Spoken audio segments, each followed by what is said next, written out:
Հարգելի արտադիտողներ, Եվրոմեդիայի զրուցակիցը այսօր Հայաստանի Հանրապետության նախկին վարչապետ, տնտեսագիտության դոկտոր, Ազատություն կուսակցության նախագահ Հրանտ Բագրատյանն է։ Պարոն Բագրատյան, շնորհակալ եմ մեր հրավերը ընդունելու համար։ Պարոն Բագրատյան, այսօր Աբու Դաբիում Նիկոլ Փաշինյանը եւ Ադրբեջանի նախագահը այսպես առանձին հանդիպում են ունեցել, երկար զրուցել են, խաղաղության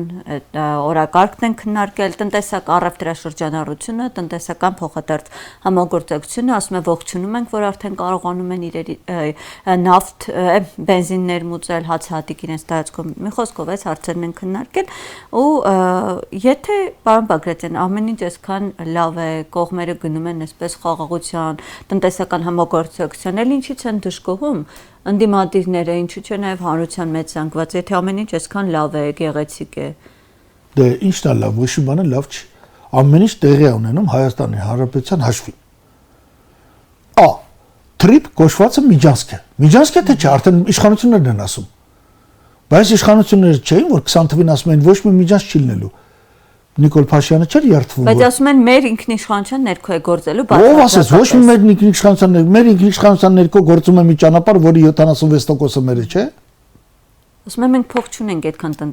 ներդրումներ անենք, դրա համար միացան։ Այսինքն փողը վաճառել ենք ինքնիշխանությունը։ Ձեզի պարգևավճար մի տվեք ինքներդ ներդրում արեք։ Դա տեխնոլոգիական չկա։ Ադրբեջանը շարունակում է օկուպացված պահել Հայաստանի Հանրապետության տարածքների շուրջ 1000 քառակուսի կիլոմետր, քանի մետր է վերադարձրել։ Բայց իրանցը տվեցինք, որ ասացինք բերքաբերում պիտի ստանանք։ Ստացել ենք։ Երրորդը, Ադրբեջանը, որ մեր հետ խաղաղ է, այդ ինչի է զինվում, ում դեմ է զինվում։ Ասում են ինչու եք վստահ, որ Հայաստանի դեմ է զինվում, գուցե Ռուսաստանի կամ մեկ այլ երկրի։ Մենք էլ կարող է զինվում ենք Բանգլադեշի դեմ, մեր վրա ինչ ես խոսում, բա, ասում ինչ ես ասում, զենք ինչ եք առնում։ Ինչ Ռուսաստան, պարզ չէ, որ Հայաստանի դեմ է։ Պարզ չէ, որ միջանց տալով մենք նպաստել ենք թուրանական աշխարհի ձևավորմանը։ Եվ հիմա ողորմություն ենք խնդրում, ասում ենք չմոռանաք, չէ, որ մենք ենք միջանց կտվել, մեզի հանգարց չոչնչացնեք։ Կամ այդ պահված կա մոտենալ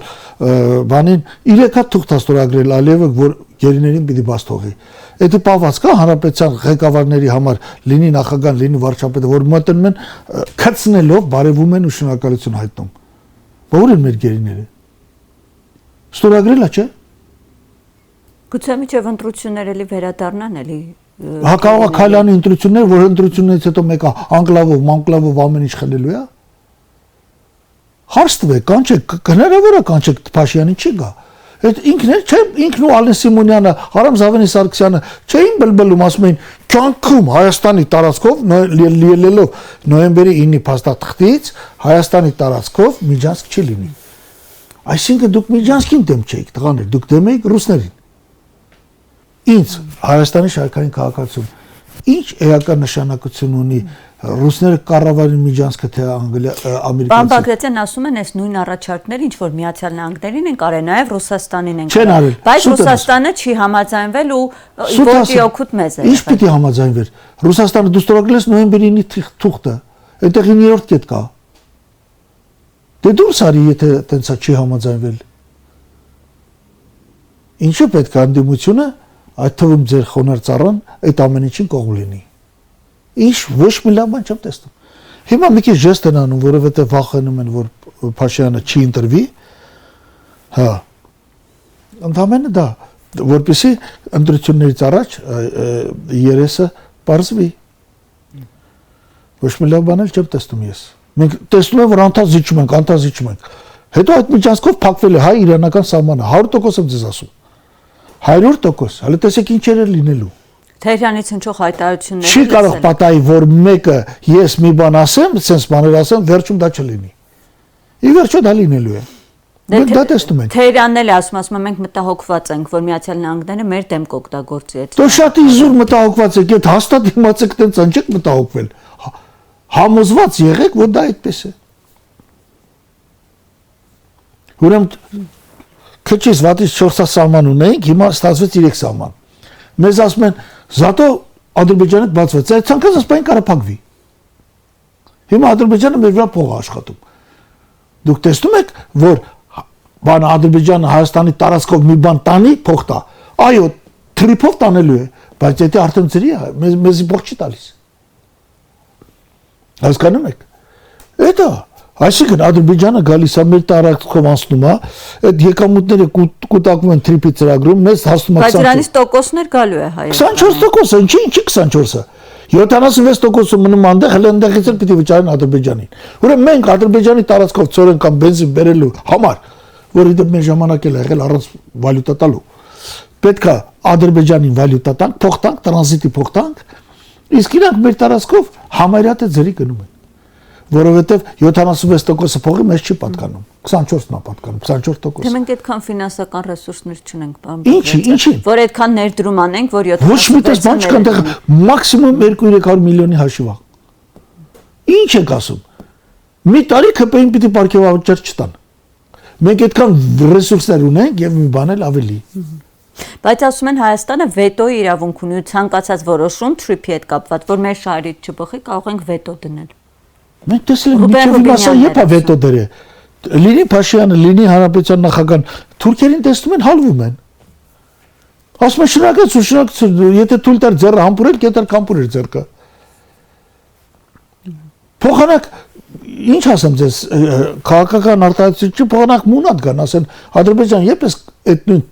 ստորագրված թղթերով նախատեսված պարտականությունները կատարելու։ Դուք մոտավոր այսպես հաշվարկ ունեք, ինչ ժամանակահատվածում ու ինչ ֆինանսական ռեսուրսներով է այս ծրագիրը հնարավոր իրականացնել Trip-ի։ Եթե մենք ուզում ենք վերականգնել պարզապես երկաթգիծը, 200 միլիոնն էլ է շատ։ Խոսքը վերաբերում է 46 կիլոմետր հատվածի մասին, նորից եմ ճնշում 46 եւ ոչ թե 43։ Այդտեղ բոլոր թունելները փորած են, Պալատոն, Պաստառը ճանապարհի կա, այդ հեքիաթները պատմում Փաշինյանը, որ խոսում է միլիարդներից։ Այ միլիարդներից, որ իրանք խոսում են, կարող է մտածում են այդ ձորով, նո ինձ համենայնդեպս հասել է, որ ուզում են մինչև 7 կիլոմետր խորից լայնությամբ միջանցք սարքել, արդեն ակնհայտ է, որ միջանցք է, ուզում են երևի տրասա սարքեն բան անեն, վերջը մի քյալակ կխաղան հայ-իրանական ճամփի վրա, ասելով ավելի նոր թե ձեր ինչին է դա պետք։ Նույնիսկ սկզբնական շրջանում կարող է Իրանն ասել գնա այդ աստարև բանով արի այս ճանապարհով մտի Հայաստան։ Պարոն Բագրատյան, բայց Նիկոլ Փաշինյանն ասել, մա այնպես ենք անելու, որ այս ծրագրից նաև Իրանը եւ Ռուսաստանը շահեն, այս Trip-ի ծրագրից։ Ով ասում։ Նիկոլ Փաշինյան, ասում է այնպես ենք անելու, որ մեր հայերը։ Քանի անգամ ինչն է նրա ասածին եղել։ Նա ասում էր հադրութը մերնա չենք տվել, բարձրացած տվել ենք, Շուշին չենք տվել ենք, Ղարաբաղը տվել ենք, Կիրանցը տվել ենք, Վարդենիսը տվել ենք։ Ասում են ես կյանքում քանի ես տեղ կամ Հայաստանի սուվերեն տարածքը միջանց չի լինի, եւ որ խոսքը վերաբերում էր ռուսների ակնարկած ազատ ճանապարհին։ Բայց եկավ միջանցքը տվեց, ինքնիշխանությունը տվեց։ Որ խոսքին հավատանք Նիկոլ Փաշինյանի։ Ինչն է տեղի ունեցել, մի հատ գործ ասեք, մի հատ տնտեսական իրադարձություն, մի հատ բարեփոխում, որ ինքը ասել է ու արել է։ Դե ինչ եք տենց ասում, նայեք, օրինակ ասում են տնտեսական ակտիվությունը 91% է, էկոնոմիկայի նախարարներ ասում։ Այնտեղ են գրում է, տնտեսական ակտիվությունն ինչ աղջիկ ջան։ Դու գիտես ինչ բան։ 24, ասում ենք 24-ի համեմատ այս տարի աճել է տնտեսությունը, ավելի ակտիվացել է ապրանքը շրջանառությունը։ Աշխարհը այդ բանով ռուսական այդ տրանզիտի բանի հաշվին մի թեթև աշխուժացում կա, բայց դուք նայել եք տնտեսության ստրուկտուրան։ Շինարարություն ու ծառայություններ։ Այսօր մենք շինարարությունը եթե մենք հաշվենք հնան ինչպես պիտի հաշվենք, միայն վաճառվածով, փաստացի եթե վաճառ կա, այդ ամբողջությամբ գնում է։ Վաղը միսօր համաշխարհային բանկը 2 օր առաջացեց, այս տարվա աճը Հայաստանի կլինի 4.8-ից 5%։ Իրանք 9 գրում են, 6 ամիս հետո հրապարակվում է թիվը 5%։ Շուռա գալիս վիճ-վարչության պետը այդ թիվը փոխում է։ Իրանք ասում են 350,000 աշխատատեղ ենք ստեղծել, ճիշտ է։ Վիճ-վարչության պետը գոնե այդտեղ ավելի ազնիվ է, քան Նիկոլ Փաշինյանը։ Նայում ես թվերը զբաղվածների տարբերությունը 160,000 է։ Որ թիվն է, նույնիսկ տնտեսագիտական, մասնագիտական, որևէ թիվ ճիշտ եղել է թե չէ։ Մի դեպքում հնայի մեջ մտցնում են փաստացի իրացված արտադրանքը, մի դեպքում շինարարության պարագայում մտցնում են շինմոնտաժի ծավալներով, կրկնակի հաշվարկներով։ Քանի անգամ եք տեսել, որ կենտրոնական բանկը բանկերի, առևտրային բանկի շրջանառությունից վերավարկավորում հանի։ Մենք ես բոլոր լավ գիտենք, դրա համար միշտ ստացվում են բարձր թվեր ծառայություններում, բարձր թվեր բաներում, դու ասա, շինարարության մեջ։ գյուղատնտեսություն հետ անգնում, անդադ արդյունաբերությունը հետ անգնում, նյութական արտադրության ճյուղերը սարսափելի ցածր, ոչ ոք չի ասում, որ ծառայությունների տեսակարգը չպետք է բարձրանա, բայց ոչ այդքան արագ։ Ես դա մասնագիտորեն տիրապետում եմ այդ տնտեսությանը եւ այդտեղ հավուր ստերով կարելի է պահել։ Ընդհանրապես մեկ-մեկից թվում է, որ այնքան մեր հասարակությունը իշխանության համար այնքան ցածրորակ է, որ ինչ ձևի ուզում է, այնպես էլ ասում է։ Պարոն Բագրատյան, քանի որ դուք նաև խոսեցիք այդ պարգևավճարներից, երբ որ իշխանություններն մեղադրում են, ասում են, այս սոցիալական վիճակում այսքան պարգևավճար եք ձեզ տալի 3 միլիարդ։ Ասում են, մենք դա անում ենք, քանի որ մենք խաղաղություն ենք բերել, ու խաղաղության բերած մարդիկ պետք է նորմալ հագնվեն, բարեկեցիկ ապրեն։ Բացի դա, ասում են, այսպես ուզում են կոռուպցիան արմատախիլ անել, դրա համար այս չափի պարգևավճարներ են գալիս։ Դա լոգիկա է։ Այսինքն դու կաշառք ես վերցնում բյուջեից, ասում ես, սա վերցնում եմ, որպեսզի ես ուրիշից չվերցնեմ, կոռուպցիա չլինի, կաշառք բյուջեից ես վերցնում։ Ասում եմ, հա, բարձրացնում ենք աշխատավարձը, որ պաշտոնյաները իրենք աշխատավարձ չեն брать, ճիշտ խոսեք, իրենք պարգևավճար, ինչ են պարգևավճար տալի, դու աշխատավարձները բարձրացնեն։ Նախ 3 միլիարդ այս անգամ են տվել դեկտեմբերին։ Իրանք տարեկան միջին հաշվով պարգևավճարի տալիս են մեր հաշվարկով, քանի անգամ դիմել ենք, չեն հայտարարել այս թվերը, 40-ից 50 միլիարդ դրամ։ 2 տարվա պարգևավճարը հերիքա, որպեսզի այդ մեղրու ճանապարհը կառուցվի։ Մենք կառուցեինք։ Հա, կաշառք ենք վերցնում, որպեսզի մյուս անգամ կաշառք չվերցնենք, էսա պատասխանը իրանց։ Դե ասում են մենք խաղաղություն ենք ձեզ բերել, բայց չեք ուզում։ Ո՞նց են իրենք խաղաղության բերել։ Ո՞ն ինչ ուր դղա խաղ։ Խի մենք պատերազմ ենք բերել։ Սահմանին ասում են։ Մենք չբերենք։ Արդեն 1 տարուց ավելա գրակոց չի հնչել։ 94 թվականի մայիսին մենք չբերենք խաղաղությունը հաղթանակից հետո։ Պարտություն եք գրել, խաղաղություն եք բերել, ինչ պարտություն։ Ինչ ուզում ա տալիս եք, որտեղ ուզում ա։ Երեք մի ինֆորմացիա հանդիպեցի, որը մի 2 տարի առաջ եմ ասել, ուրեմն դիմում է զինվորը ժողովրդին, ասում է ես շատ խայտարակ վիճակում եմ, ապրելու տեղ չունեմ, տեսանյութ է։ Եվ չեմ կարող գնալ իմ գյուղն ապրել ներքին հանդ, քանի որ այն հանձնված է թուրքերին։ Գիտեք, ներքին հանդ գյուղ կա Ղապանում։ Այո, բնականաբար։ Եղել եք։ Հուսով եմ։ Գյուղն հանձնված է։ Այդ ձևը խաղաղությունը։ Մեր օրինակ կարամ ասեմ, որ մեր բանակը զինվորները շատ էականորեն փոխվել են գրագիտության մակարդակով։ Լավ գիդ են աշխատում։ Իրենք հիմա պարապում են հատուկ դասերում։ Հույս ադրբեջանցի գալիս են մոտենում են, ասում են բարև ձեզ, ինչով կարող ենք օգնել, ուր ձեզ տանենք, որ գյուղն եք ուզում գնալ գրավել։ Կարճ ճանապարհը սա է։ Ես այս տպավորությունն ունեմ։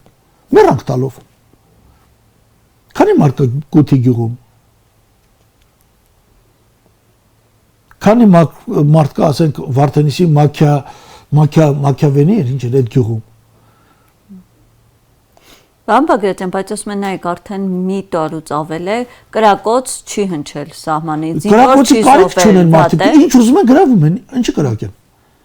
Աղբյուրները, որ աղբյուրը հելնում նստում են, մեր զինվորները հանգիստ հետ են գնում։ Իդեպ հայտարարություն հնչեց ադրբեջան-թուրքական կողմից, որ առաջիկայում հնարավոր է ավարտին հասցվեց խաղաղության պայմանագրի ստորագրման արդեն վերջնական։ Հնարավոր է ստորագրել, ինչ կա մեջը, ոչ սահմանը նշած, ոչ բան։ Ինչի՞ դա պետք է խաղաղության պայմանագիրը։ Գնացեք ստորագրեք։ Կարաք ստորագրեք, կարաք չստորագրեք։ Մինչև ընտրություններ կհասնեն դրանից։ Դե եթե տեսնեն Փաշյանը վիճակը շատ բարդ է կստորագրեն թուրքերը, որովհետեւ Թուրքիան ու բանը Ադրբեջանը, որոնք արդեն ուղղակիորեն խառնվում են Հայաստանի ներքին գործերին, նրանց լրտեսները վխտում են Երևանի փողոցներում, փորձեն պահպանել Փաշյանի իշխանությունը։ Բայց պարոն Բագրատյան, այսօր ոչ միայն Թուրքիան, Ադրբեջանը, այլ Եվրոպայի ամենալուրջ կառույցները աջակցություն են հայտնում գործող իշխանություններին, ԵԽԽՎ-ն, եվրոպական այլ կառույցներ։ Իրանք միշտ էլ աջակցություն են հայտարարել գործող իշխանություններին։ Այդ նույն Եվրոպայի խորհուրդներ, այդ նույն եվրոպացիներն էին, մասնավորապես ֆրանսիացիները, որոնց առանց ամաչելու հանին լարեցին հայերին Արցախից, օգնեցին եւ Ադրբեջանին եւ Հայաստանին, տվյալ դեպքում Ադրբեջանն ու Հայաստանը միասնական են, այսօր էլ նրանք միասնական են։ Հանձինս Նիկոլ Փաշինյանի մենք գործ ունենք Ադրբեջանի կամ թուրքական շահեր ներկայացնող մեկի ներկայացուցիչ որպես ինչ կա Եվրոպայի մեջ։ Եվրոպան ամեն ինչ անում է ռուսներին դեմ լինելու։ Քրիստինե, դուք եթե հետևում եք իմ գրական ժառանգությանը, այնտեղ ասված է, որ առաջիկայում Եվրոպան շատ խեղճանա։ Ռեսուրս չունի, քանդվելու է այդ միությունը։ Չկա, հանք չկա, նավթ չկա, գազ չկա։ Սկսվել է այդ փոփոխությունը աշխարհում։ Այո, հիմա նայեք, Նավթ Տրամպը վերցնում է Վենեսուելան, Գրենլանդիան, վերցնում է Իրանը, նավթն ուզում կոնտրոլի։ 50 տարի հետո մարդիկ իրար ուտելու են, սկսվելու է խնդրեմը։ 100 տարի հետո պատերազմների մեջ երկրագնդի բնակչությունը, որպեսզի դիմանա, կամ պիտի դառնա 1 միլիարդ, կամ թռնի այլ մոլորակ։ Էլ ապրելու տեղ չկա, ռեսուրս չկա, պրծնում են։ Պրծնում է նավթը, պրծնում է գազը։ Գազին երկուսին էլ 50-ական տարի է մնում։ Վենեսուելայի պաշարները հերիք էին 300 տարի։ Հիմա ամենուր է կնչի այդ Տրամպը Գերելանդիան վեկալում, թքելով ՆԱՏՕ-ի իր դաշնակիցների վրա, երեսներին։ Դա մտածում է, որ ամերիկյան ազգը այն որ պիտի մնա աշխարհի բնակչությունը, երբ որ մի 100-200 տարի հետո ստիպված պատերազմներից հետո պիտի իշնի էականորեն իշնի բնակչության թիվը, այդ բնակչության մեջ ամերիկացիք չպիտի պակասեն։ Բայց հո հավերժ չի Տրամփի իշխանությունը, բան Բագրատյան։ Հո հավերժ չի իշխանությունը։ Տենդենսն է հավերժ։ Դեմոկրատն էլ գա դա է անելու։ Եվ Տրամփն ասում է ոչ մի բանի առաջ չեմ կանգնի։ Ես պիտի զրկեմ Չինաստանին զարգացում լինելու հնարավորությունից, Ռուսաստանին սահմանափակեմ, Եվրոպան էլ ասում է, բավ ինչ անենք, գոնես Ուկրաինան ընծի տվեք, թույլ չի տալի խաղաղություն լինի այնտեղ։ Գոնես Ռուսաստանից մի բան, Ռուսաստանը քայքայվեր, մի բան մեզի հասներ։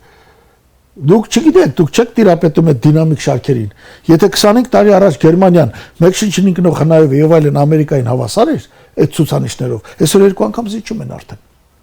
Չէ զարգանում, Ամերիկան միշտ զարգանում է 2-2.5%, Չինաստանը 5%։ Բան Բագրատյան,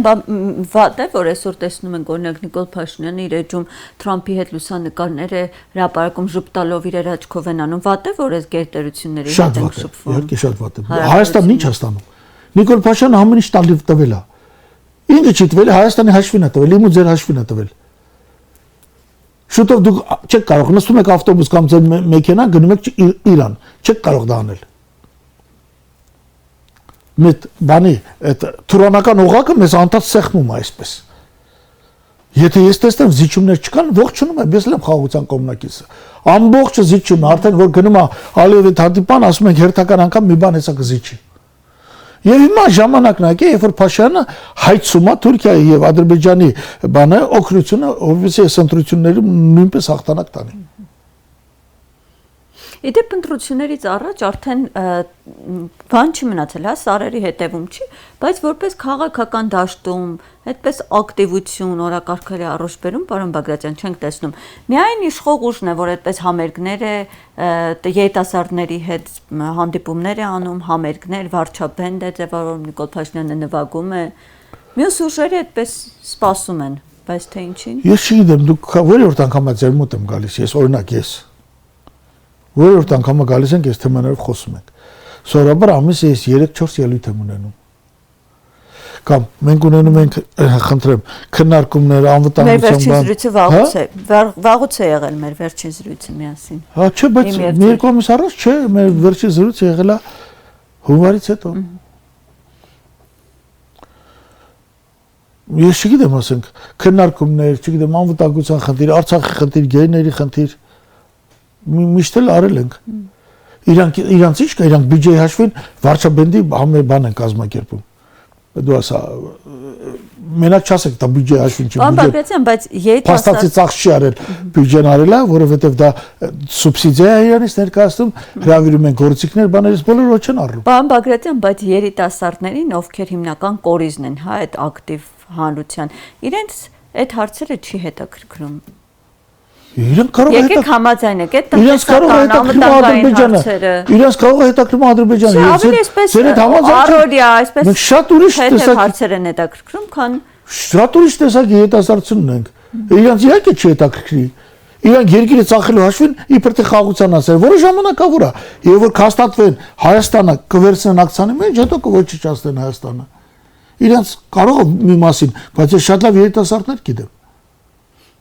Կամ այդ պետք է վարչի ես պրոֆեսիոնալ երաժիշտ եմ իմ մասնագիտորեն բայց այդ արիթմիկ այդպիսի երաժշտություն կարա լի որ ասենք ինչն էին լսում դրա վարչապետեր ինչ է արիթմիկ ով աստուգել նրա սլուխը ով աստուգել ես կրկնում եմ պրոֆեսիոնալ երաժիշտ եմ ես մի ժամանակ եւ սովորում եմ ասպիրանտա եւ նվագում եմ ասենք երաժշտական թատրոնում եւ այլն Դա իմ երկրորդ մասնագիտությունն է, որ թույլ է տալվել ինձ կյանքից ծանր պայման ծանր շրջաններում վաստակել, երեկոյան ամբողջ երեկոն գնալ թատրոններում նվագել, փող վաստակել։ Թատրոնը օրկեստր, մեծ օրկեստրի հետ։ Դուք էլ համերգներ կազմակերպեք, դուք էլ կազմակերպեք ընտրություններից առաջ ակտիվացնել։ Ինչի համար։ Ես կարծում եմ, որ հիմա իմ երաժշտական մակարդակը մանավանդ ես չեմ պարապում, ես այսօր նվագում եմ օրական ժամանակ եմ ունենում 15-20 րոպե ոչ ավել։ Ես կարծում եմ, որ որակը շատ ցածր է եւ ցածրակ երաժշտություն մատուցել ժողովրդին պետք չի։ Մի ժամանակ մենք եղել ենք պրոֆեսիոնալ երաժիշտ, նույնիսկ վիրտուոզ մակարդակ ենք ունեցել։ Մենք երբեք այդպես բան չենք կարող անենք, այդ խայտարակությունները, այն լկտի նման է, բանի նման, չտեսի նման, որ եկել է, հիմա էլ կարծում եմ արդեն երաժշտական գործիքներն է տիրապետում, այդպես կարելի է նվագել։ Կամ այդ ցածրակ երաժշտությունը կարելի է ռոպագանդել։ Կարելի է դա անել, երիտասարդության հարցում ասա կոմիտասի սիրումս կարող ասես କି անունը չգիտեմ։ Կամ ով Արամ Խաչատյանը չգիտենք մենք։ Նույնիսկ չգիտենք ով է Շարլ Ազնավուրը։ Այդ ես բան չունեմ ասել այդ երաժշտությունը, որը կենցաղային երաժշտություն է, երբեմն ասում են ռաբիս, հա։ Էսա մեր մակարդակը։ Ես դրան դեմ չեմ այդ երաժշտության ասեմ, բայց դա տեղավորվում է նախընտրական այդ քարոզարշավի շրջանակներում, ավելի երիտասարդների հետ մոտեցնելու, դեպի իրանց հա, իսկ բնակչության մեծ մասը որ ծերանում է, մեծ մասը սովից մեռնում է։ Ասենք մի դրամ թոշակ չի բարձրացնում։ Արդեն քանի տարի է։ Իր ինքը ստանում է բան իր աշխատողները նախարարները ստանում են 9, 10, 20 միլիոն դրամ պարգևավճար, ստանում են միանգամից թոշակառուի 5-ից 10 տարվա թոշակը։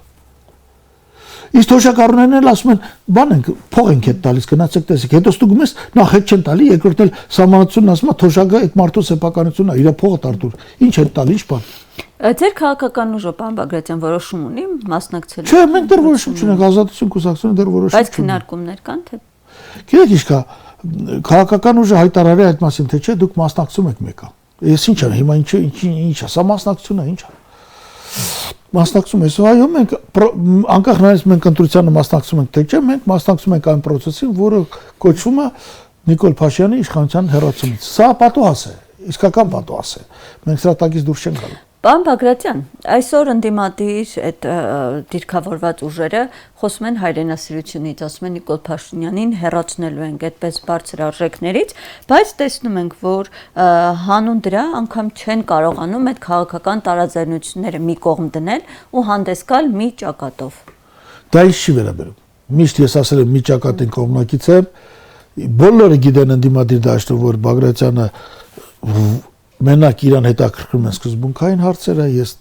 մանրուքների վրա վեճ չեմ ծավալում եւ այլն։ Բայց այդպես առանձին մանր կուսակցություններով հնարավոր է։ Ես չգիտեմ, ես իմ կարծիքն է, որ փորձեք համախմբվել ուժեղանալ։ Փորձեք համախմբվել ուժեղանալ, դա իմ կարծիքն է, բայց ես չի ուզենա, որ սա որպես նկատողություն հնչեր իրենք գիտեն։ Ինչ է գուցե խորհուրդ տակ։ Իրենք գիտեն։ Ես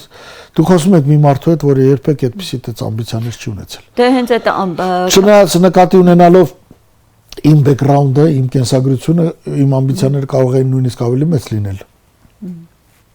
Բայց ես դες բարեր չեմ արել։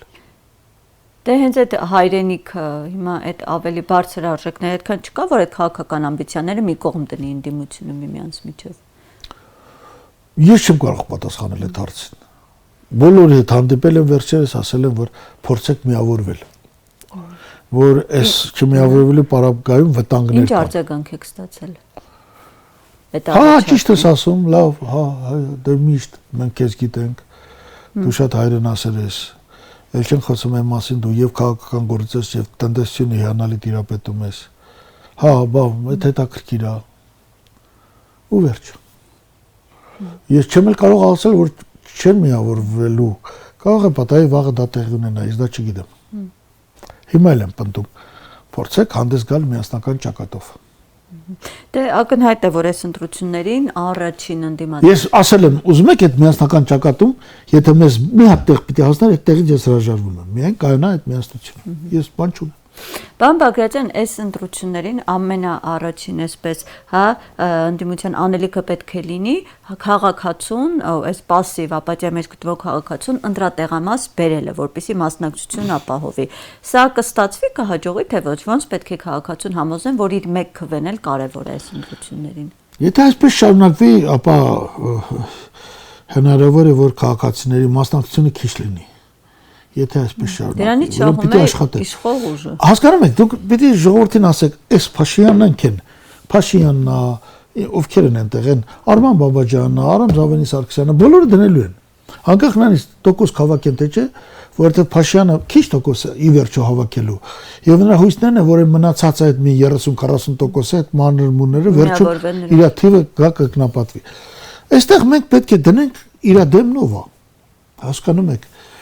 Այս երկրորդ մոմենտը չի արվում։ Կամ բացահայտ առաջատարներ ընդդիմադի դաշտում երևում է, որ համեմատաբար խոշոր ուժեր են։ Եվ մեր ձևովը, եւ հավանաբար Քոչարյանի ուժը, ես չգիտեմ, մինչև հիմա չունենք մյուս կուսակցությունից հանրապետական եւ այլն, նրանք մասնակցում են թե չէ, որոշում դեռ չեն հայտնել։ Բայց չկա այսպես մի միտում, որ մի հատ բևեր բերենք դնենք իրանց դեմ։ Այլ ընտրանք։ Իրանք մասնատված են, ընդհակառակը իրանց իշխանությանը շահավետ է, որպեսզի շատ ուժեր իր կողմից մասնակցեն ու մասնատեն, քայքայեն, ձայները տրոհեն։ Դրան հակառակ ընդդիմությանը շահավետ է, որ մի միասնական ուժ ձևավորի, բայց ես վախենամ, որ այստեղ էլ նույն պրոցեսը կարող է լինել, մենք տեսնենք 5, 6, 7, 8 մասնակից, ամեն մեկը իր ամբիցիաներով, եւ նույնիսկ ես քանի տեղ հայտարարեց, ասի, եթե պետք է որ մենք չկմասնակցենք, ես օրինակ մաքսիմում ասում եմ ինքնուրույն ազատություն կուսակցությունից դաշինքով այսօր կարծեմ 8% է պետք ինքնուրույն հավաքել եմ նախագահական ընտրություններին շուրջ 2.5%, բայց ում է պետք 2.5%-ը 4 չի, հասկանում եք, ասել եմ մենք պատրաստ ենք նույնիսկ չառաջադրվելու, չնայած այդ հարցը որոշված չի եւ մենք դեռ կտեսնենք ինչ ենք անում, բայց դե հիմա ինչ ասեմ ես ձեզ։ Գիտեք ինչ կա, այսօր պետք է մենք երկու անգամ ընդդիմության ձայները ըստ հարցումների երկու անգամ պետք է շատ լինեն, քան թե իշխանությանը։ Եվ մեր հարցումները ցույց են տալիս, որ մենք չենք հարցել ում եք ուզում եւ այլն։ Մենք հարցրել ենք, որ ընդդիմության եթե մի բևեր լինի, ինչքան ձայն կտակ այդ բևերին եւ ասենք Փաշինյանին կամ նրա արբանյակ կուսակցություններին, հա, ասենք արբանյակ կուսակցություն, հանրապետություն կուսակցությունը կամ այդ եվրոպական ինտեգրացիան, օրինակ եվրոպական Հայաստանը այդ ով էր։ Խզմալյանի, Տիգրան Խզմալյանի կուսակցությունը։ Իրանք օրինակ գիտեն, որ Եվրոպան ուզի չուզի 15-20 տարի հետո դադարեցնելու է իր գործունեությունը։ Ոչ մեկին ինքը պետք չի։ Ուշ կա, հումք չկա։ Ուր է իր նավթը, ուր է իր գազը, ուր է իր երկաթը, ուր է իր ածուխը, չկա։ Եվրոպացիք ասում են, որ պետք է խորանանք արհեստական ինտելեկտի եւ այլնի մեջ, Տրամպն ասում է բարև ձեզ, մենք դա ձեզ չենք տա։ Հասկանում եք։ Դրա համար են իրանք այս պատերազմը Ուկրաինայի, պաշտպանում Ուկրաինային, հույս ունենալով, որ պատերազմը Ռուսաստանը պարտվի, գնան գզգզեն ռեսուրսները, բաժանեն Ռուսաստանը 5, 10, 15 մասերի եւ այլն։ Օրինակ, այս բանը պիտի բացատրվի ժողովրդին։ Մայա Սանդուն 5-6 ամիս առաջ գրեց ընտրությունները, արդեն այսօր հայտարարեց, որ միանում են Ռումինիային։ Այսինքն աղջիկը ընտրությունները անկախ Մոլդովայում գրել է, որպեսզի այդ պետությունը վերացնի։ Նույնը տեղի կունենա Հայաստանի հետ։ Հայաստանը ոչ ոքի պետք չի բացի թուրանական աշխարհից։ Շնորհակալ եմ ձեզ, պարոն Բագրատյան, զրույցի համար։ Հարգելի հաստատիտողներ, այսօր մեր զրուցակիցն Հայաստանի նախկին վարչապետ, տնտեսագիտության դոկտոր Հրանտ Բագրատյանն էր, շնորհակալ եմ մեր զրույցին հետևելու համար։